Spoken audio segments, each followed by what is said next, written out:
Alright, kembali di Netsport. Seperti janji kita tadi, kita sudah kedatangan tamu istimewa jauh-jauh dari Tulehu, Kakak Imran Naumahruri. Oh, pantesan agak telat ya tadi ya.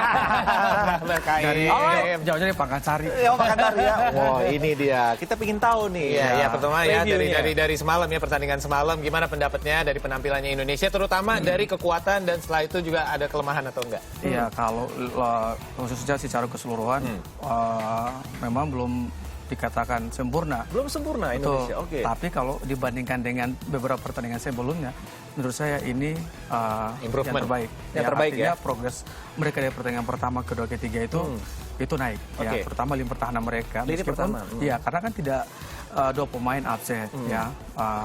Dua pemain pengganti juga tampil cukup luar biasa. Oke. Ya, saya pikir ini sesuatu yang positif ya, apalagi kita menang kan. Oke. Seperti itu. Oke, selain lini pertahanan, kemudian apa yang perlu diapresiasi dari Indonesia sendiri? Dari penyerangan mungkin?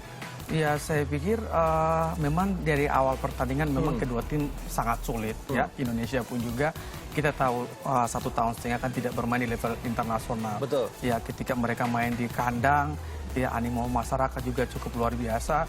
Itu sedikit membawa sangat mengganggu psikologis juga ya kan. Tapi setelah itu saya lihat anak-anak mulai bangkit ya, kepercayaan diri itu. Kita bisa lihat bagaimana ketika mereka bisa cetak gol, terus dibalas sama Vietnam.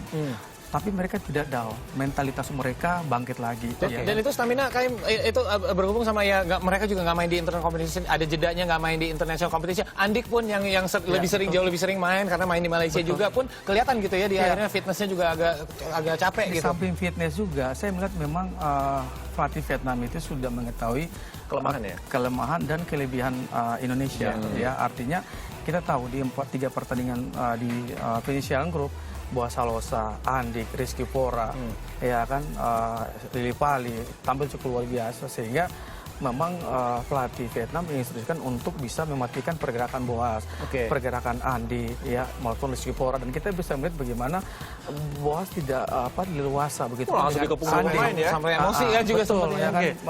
cuma Rizky Pora ya yang 1, 2, 3 momen yang dia bisa membahayakan gawang Vietnam. Golnya Vietnam, kontroversi gimana nih Kak Ims? Saya ingin tahu pendapatnya Kak Ims nih. Iya, saya lihat memang agak berbau kontroversial. Harusnya tidak penalti ya. Betul. Oke. Nah, ketika nanti bertandang ke Vietnam, apa yang harus diwaspadai dari timnas Indonesia?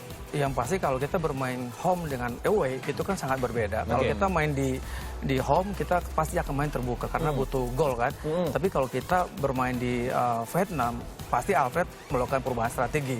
Kalau materi pemain mungkin ada 1-2 pemain bisa diganti. Tapi kalau strategi mungkin ya artinya kalau saya main di luar kanan tentu saya harus main bertahan.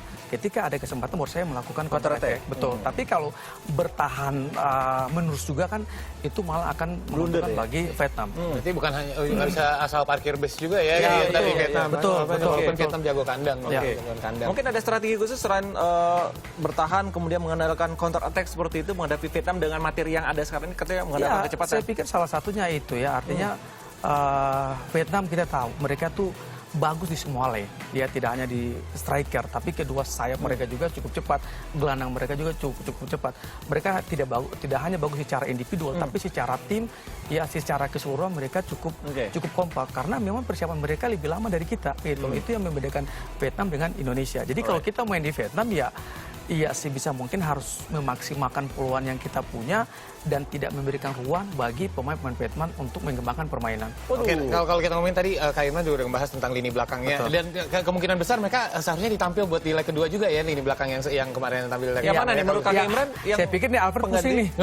Pusing mikir. Ya kan 4 back bagus-bagus semua. Tapi kalau boleh jujur memang saya pikir Yanto Basna memang pemainnya punya potensi bagus. Mungkin pengalaman dia belum dia dapatkan kan, sehingga banyak kali individual error yang dia sering lakukan. Ini kemudian Manhati lesesnya? Iya, kalau kita melihat Manhati, Hansa Muyama yang bermain cukup luar biasa, saya pikir ini bisa menjadi alternatif bagi Alfred ketika dia harus bermain di leg kedua. Bisa juga dipasang Manhati dengan Fahrudin juga dengan Hansa Muyama. nanti kita lihat di apa namanya di terakhir gitu. Karena biasanya pelatih ketika hari H itu baru dia bisa menentukan Perubahan line up ya. siapa yang bisa main. Kalau gitu. kemarin kita lihat kipernya mungkin Andri Tani ternyata tetap yang diturunkan adalah Kurnia Mega. Iya, benar. Tetap ya, tapi penyelamatannya Ya, oke. hebat sih, ada beberapa Nah, sejauh ini penampilan Indonesia yang paling bagus match ketika melawan siapa, Kak Ims?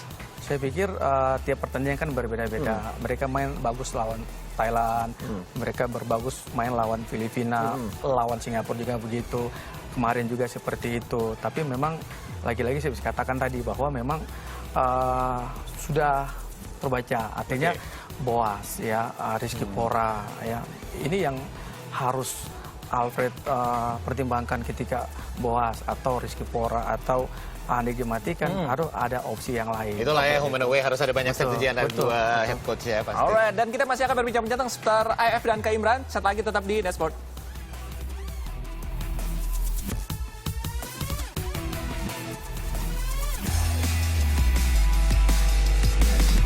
Nah, KM, kalau Indonesia bukan kayak microwave tapi lebih kayak oven ya, panasnya lebih telat ya. Nah, gimana ini sebagian dari karakter pemain atau strateginya Alfred Riedel atau gimana? Iya, saya pikir ini bagian dari strategi. Ya kan kita bisa melihat dari malam City lawan Chelsea kan. Yes. Ketika perubahan strategi, permainan juga berubah. Dan sama seperti yang dikatakan oleh Alfred bahwa tidak selamanya itu taktik itu bisa berjalan sesuai dengan keinginan dia.